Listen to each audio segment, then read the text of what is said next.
Hey, I'll check out the audiobook of Lou Rockwell's Fascism versus Capitalism, narrated by me, Scott Horton, at audible.com. It's a great collection of his essays and speeches on the important tradition of liberty. From medieval history to the Ron Paul Revolution, Rockwell blasts our statist enemies, profiles our greatest libertarian heroes, and prescribes the path forward in the battle against Leviathan. Fascism versus Capitalism by Lou Rockwell for audiobook. Find it at Audible, Amazon, iTunes, or just click in the right margin of my website at scotthorton.org. All right, y'all, Scott Horton Show.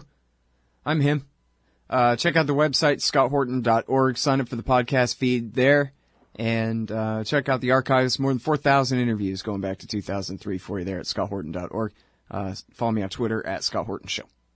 Okay, introducing Dan McAdams. He runs the Ron Paul Institute for Peace and Prosperity and co-hosts the Liberty Report with Ron Paul every day on YouTube, and tons of great archives there. We often run it. The show reruns on the blog at antiwar.com, as well as articles by Ron and Dan both, of course. Anyway, welcome back to the show. How are you doing, Dan? Hi, Scott. Thanks for having me back. Very happy to have you here. Oh, I should have mentioned that for how many years you were Ron Paul's foreign policy advisor in his congressional office? Well, I think it's about 12. It was about 12 years finally. Yeah. Yeah, there you go. So when you think, when you guys watch those old speeches of Ron on the House floor and you think, man, this guy knows what he's talking about. Yeah, well, he's getting some pretty thorough briefings. Okay. All right. So, man, there's so much to talk about, but we gotta, I guess, talk about the most dangerous thing in the world, America's conflict with Russia, and the most hilarious thing in the world, Ukrainian parliamentary procedures and politics. What in the world is going on? I read this article by, I found it on Twitter. It was by one of the Elliot Higgins hawks saying, oh, egg on the face of all the idiots who ever said that the Nazis had anything to do with what was going on in Ukraine, and oh, it's a Nazi junta and this and that, when just look, they've got their first Jewish prime minister. And so how do you like them apples? And then I open up the news today. That was yesterday. And then I open up the news today and, well, go ahead and tell them, Dan. Well, it turns out that stepping into the place of the first Jewish prime minister is, strangely enough, the founder of Speaker of Parliament, is the founder of the National Socialist Party of Ukraine.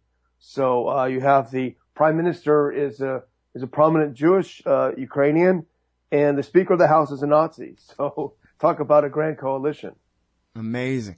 And this guy, Andriy Perubi, what are you telling me, that you've gone all politically correct and he one time said some words that hurt your feelings? Dan, what did he ever do to anybody?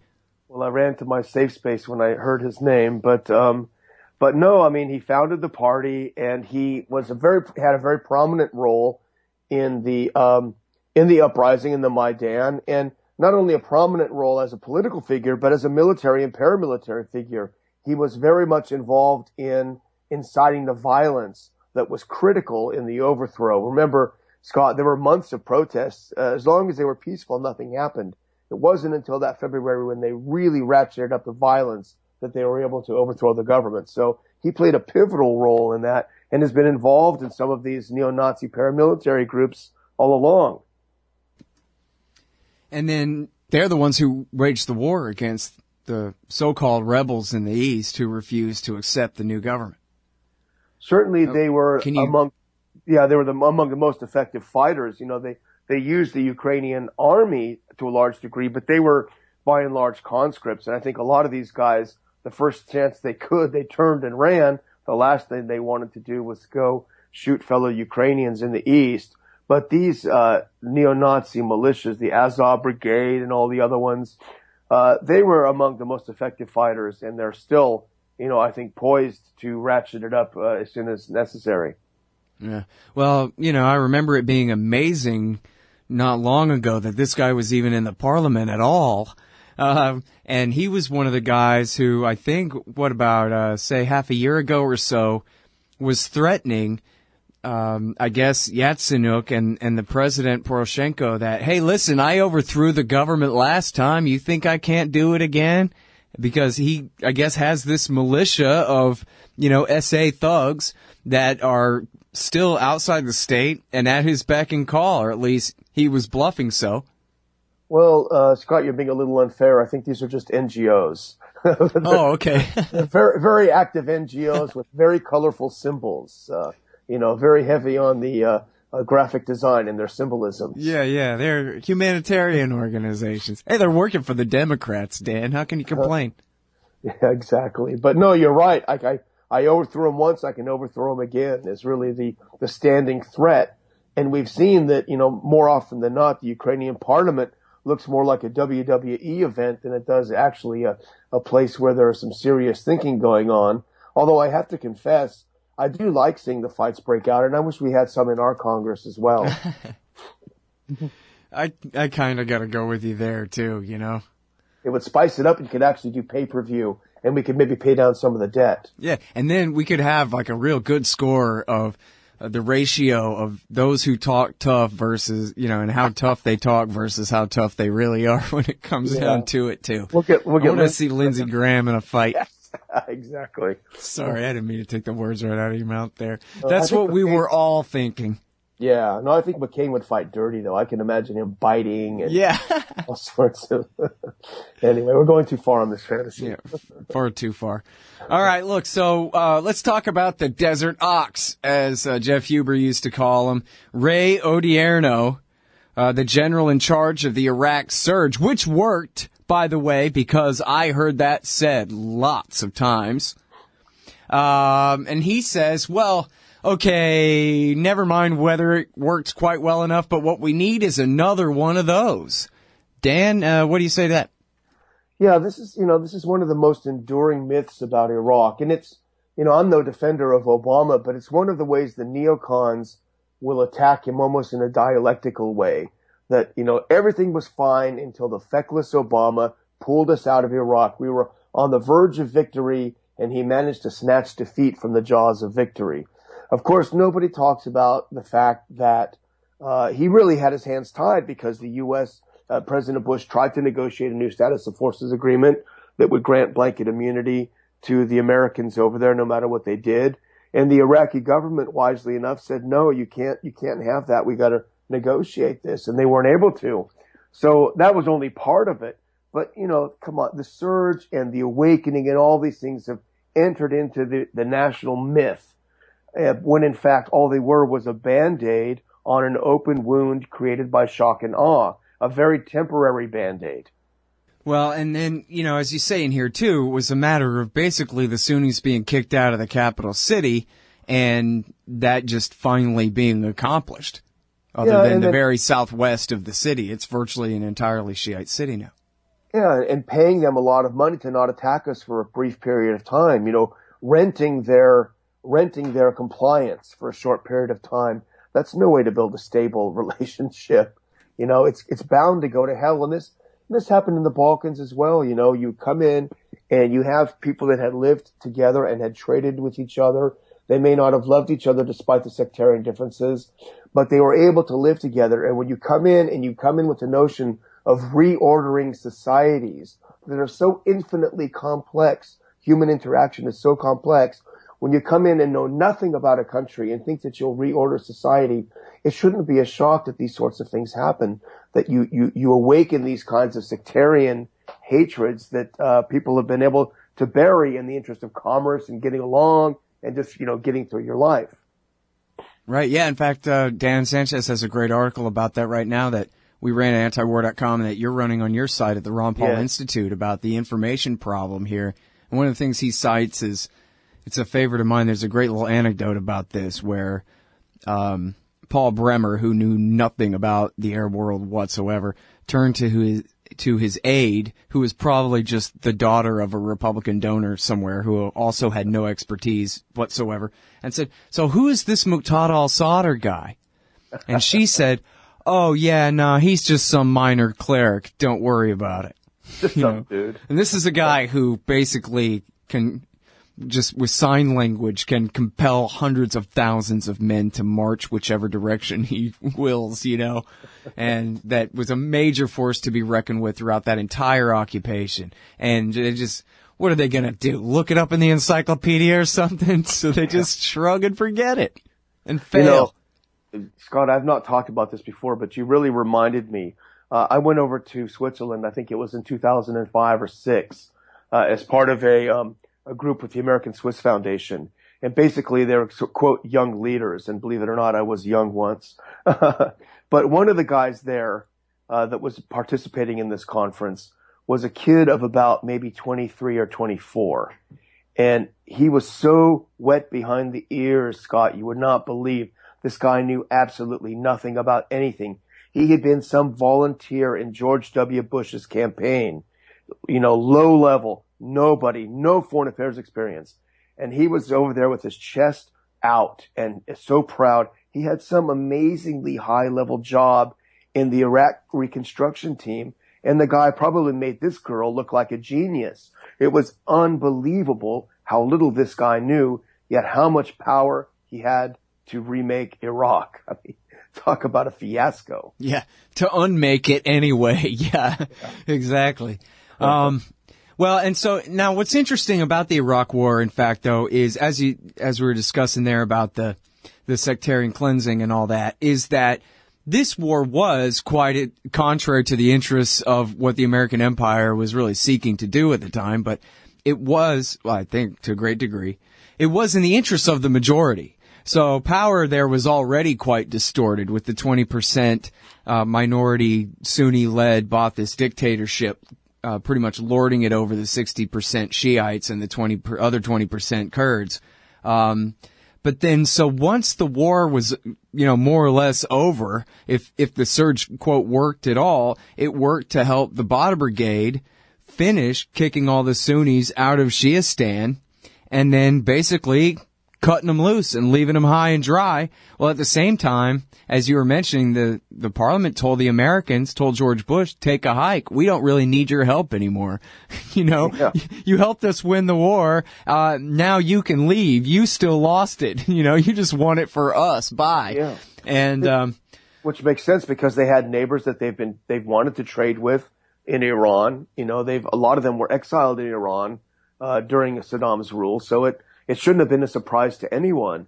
But, add to that volatile mix, Scott, all of the, as you say, the Ba'athist political leaders, but then all of the members of Saddam's army, all of a sudden who had enjoyed all of the perks in society were now disenfranchised.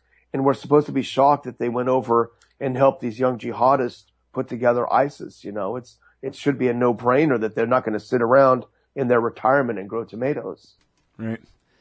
Well, and so the thing is, too, like, if you want to do the counterfactual, what do you think it would have taken for Bush to insist in 2008 or for Obama in 2011 to say, like, no, we're just not leaving because, damn it, we liberated you and you're going to give us at least a couple dozen bases? I don't know. It seemed like Maliki was pretty damn insistent, but did they have options? I guess it's said by the Republicans that Obama didn't really try and that he could have renegotiated the status of forces agreement and then everything would have been great or something. I don't know. Well, I think they tried to and successfully tried to overthrow Maliki but they didn't get what they wanted after that either. But I think they would have had to keep they had to have the fig leaf that we gave them democracy. The problem was we gave them democracy and they made a decision that we didn't like. I should say that Washington didn't like, because you and I had nothing to do with it, Scott. But they made a decision that Washington didn't like, Hey, damn it, we gave you this democracy. You're supposed to do what we say. So they could have, to cover that, to have that fig leaf, they could have had some sort of a palace coup and brought in a more compliant leader. But, and I think they tried to, but they weren't successful. So other than that, I can't imagine what they could have done. Mm. Well, and as you mentioned, a lot of the leadership here are guys who spent 30 years in Iran ever since the outbreak of the Iran-Iraq War and were very tied to the Iranians the whole time. And they were the ones with the agenda they were some of the ones with an agenda to break up Iraq, to keep Shiistan, but to eschew, I guess, the fool's errand of trying to dominate the Sunni areas like Fallujah, Ramadi, and Mosul, cut them loose and let them burn in the desert. Who cares what happens to them? They got all the oil. Most of the oil is down in the south near Basra or up in Kurdistan with their allies, the Kurds.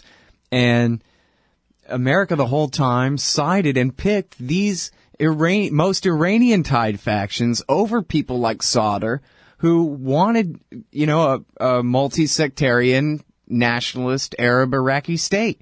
And they could have worked with him. They did nothing but marginalize him and support the people who were most backed by Iran. I still really don't know the explanation for that other than, he's white trash and these guys are, wear nice suits or whatever.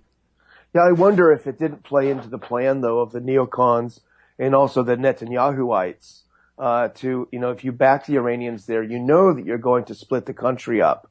You're going to, which I think was the neocon plan all along, which is the same neocon plan for Syria, which is to do whatever you can to undermine the idea of a united, strong state, which could be viewed as a threat by Israel, by the neocons in the U.S. So if that was the case perversely, it made sense, even though you hate the Iranians, to promote them in order to explode the idea of a unified Iraqi state. Who knows? Yeah.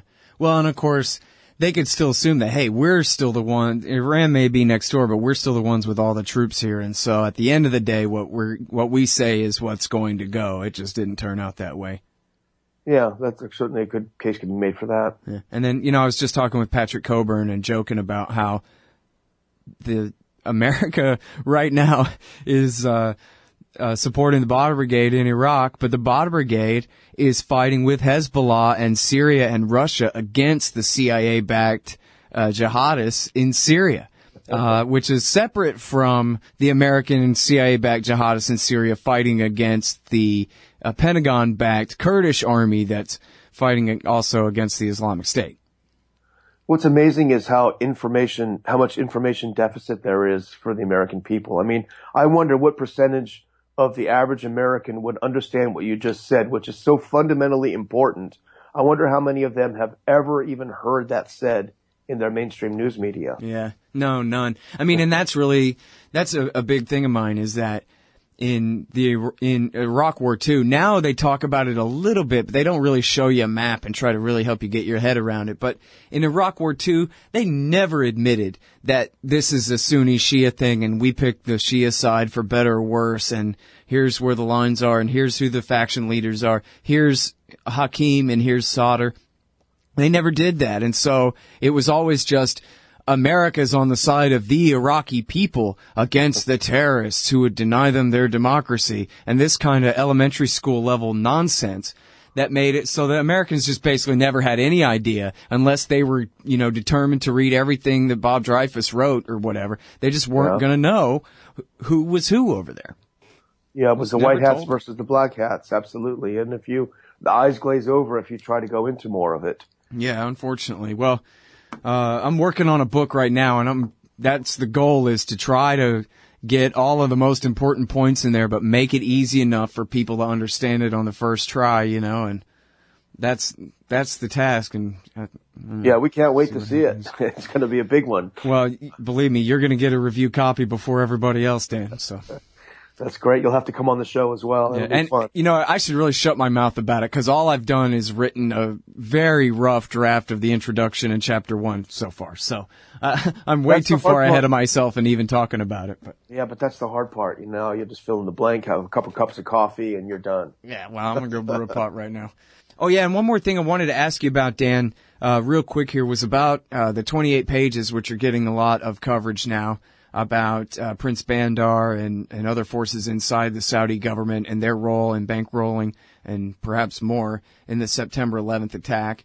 And I actually didn't get a chance to watch this yet, but I know you and Ron did a Liberty Report special about this and the Saudis' response that apparently Obama immediately caved to, or I don't know which came first, but the Saudis said that we will dump the dollar if you guys allow, and this isn't even the 28 pages, this is if Congress passes a law or if the president signs this law that's going through Congress now, that would legalize American civilian lawsuits against Saudi Arabia for their role in the September 11th attacks? Yeah, this is a pretty targeted bill that was bipartisan. It was Cornyn from Texas, the Republican, and Schumer from New York. That's pretty far apart if you think about it ideologically. But what it would do, and from what I understand, it's fairly narrow on if there is a terrorist attack on U.S. soil where U.S. citizens are killed and there is foreign government sponsorship, this whole sovereign immunity thing, which was, I think, granted in the mid-'70s by the U.S., this goes out the window and people can sue. And, of course, that causes panic because the 28 pages may provide that evidence that would allow families of the 9/11 victims to sue. That's the speculation. And the Saudis, as you know, freaked out and said, we're going to dump $750 billion onto the market if you do that. And then Obama said right afterward, I'll veto that bill. And I don't know if it was a direct correlation with what the Saudis said or whether or not the interventionists are the ones really having the panic attack, because the last thing they want to do is have other countries also pass such a law that would allow them to sue Washington for the blown up hospitals, for the thousands of, quote, collateral damage, for the destroyed sewer systems in other countries, for all these drone attacks. I think that's the real thing they're worried about coming out of this. So at this point, it's a standoff. What's Congress going to do? It's very interesting to watch. Yeah, it's really amazing. And just to put it, again, back into a little bit of context here, you know, the leader, I don't know the leader, the very prominent 9/11 widow, of the Jersey Girls is what they call themselves, Kristen Breitweiser, wrote a thing in the New York Times, of course the most prominent newspaper, an editorial in there, where she talked about the levels of obstruction, and how even before Obama had come out threatening to veto this thing, he had done everything he could.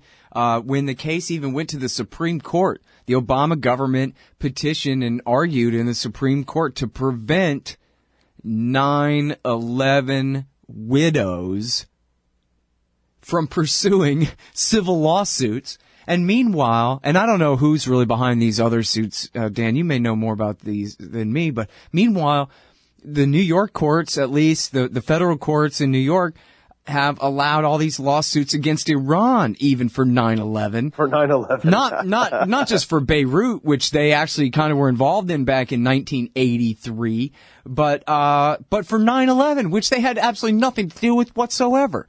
So they don't have sovereign immunity, they can even be held liable for it when we know they didn't do it. And yet, we have this level of our own government, the executive branch, obstructing American civilians, survivors of that attack, or, you know, the widows and family member survivors of that attack, right? And probably, I guess, literal survivors as well, from suing a government that we know enough to know that, for example, Prince Bandar, the ambassador at the time, that his wife was sending checks to the guys, the hijacker pilots living in San Diego. So that doesn't explain everything about it, but it's a fact, and it's certainly enough to bring a lawsuit about.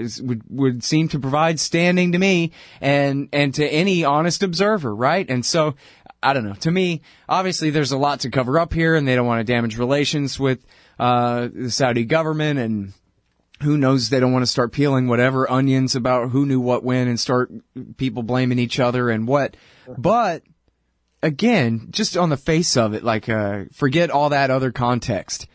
Here are grieving 9/11 widows, and the President of the United States is obstructing their lawsuit against people who we know had at least a little something to do with it in some context. And that just by itself is incredible.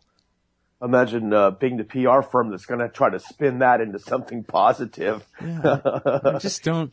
I mean, I guess the Republicans don't want to make a big deal about it, and all the Democrat supporters want to just look the other way, you know, for partisan reasons. It's like Patrick Coburn was saying about, he wishes people were more mad about this when we were talking about the war in Yemen and all the horrible back and forth policies and all this stuff. And of course the answer is because of partisanship. You know, if it was Mitt Romney or John McCain doing what Obama is doing to Yemen, at least you'd have tens of millions of Americans pretending to care about it, which would be good enough, right? Or it wouldn't be good enough, but it would be better than what we got now, which is crickets, you know? We'd have our old anti-war coalition back, It was the glory days during Bush. We had a lot of the progressive left with us, and sadly, a lot of them fallen by the wayside. Yeah, and then the Republicans, even though it's Obama doing it, Republican rank and file types, they like violence enough that they don't want to give him credit for what he's doing, so they ignore it. Yeah, the whole problem is he didn't kill enough. Right. So they're not allies at all. That wimp, he didn't nuke the place. Right. So, yeah, forget that. Yeah. All right, well, and so stuck in the middle with you, Dan. Appreciate you coming back on the show, dude. You're great. Great. Thanks, Scott. Take care. All right, see, that is the great Dan McAdams, everybody, running the Ron Paul Institute for Peace and Prosperity. That's ronpaulinstitute.org. And check out his great piece on enemies everywhere, the U.S. war on the world, deadly myths, Iraq surge, general calls for surge 2.0, Saudi 9/11 blackmail, will dump the dollar, and more like that. The Ron Paul Institute, ronpaulinstitute.org. All right, y'all, ScottHorton.org. Sign up for the podcast feed there and check out the archives, etc. And follow me on Twitter at Scott Horton Show.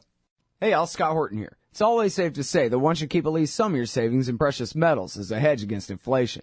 And if this economy ever does heat back up and the banks start expanding credit, rising prices could make metals a very profitable bet. Since 1977, Roberts Brokerage Inc. has been helping people buy and sell gold, silver, platinum, and palladium, and they do it well. They're fast, reliable, and trusted for more than 35 years. And they take Bitcoin. Call Robertson Roberts at 1-800-874-9760 or stop by rrbi.co. Hey, y'all, Scott Horton here for WallStreetWindow.com. Mike Swanson knows his stuff. He made a killing running his own hedge fund and always gets out of the stock market before the government-generated bubbles pop, which is, by the way, what he's doing right now, selling all his stocks and betting on gold and commodities. Sign up at WallStreetWindow.com and get real-time updates from Mike on all his market moves.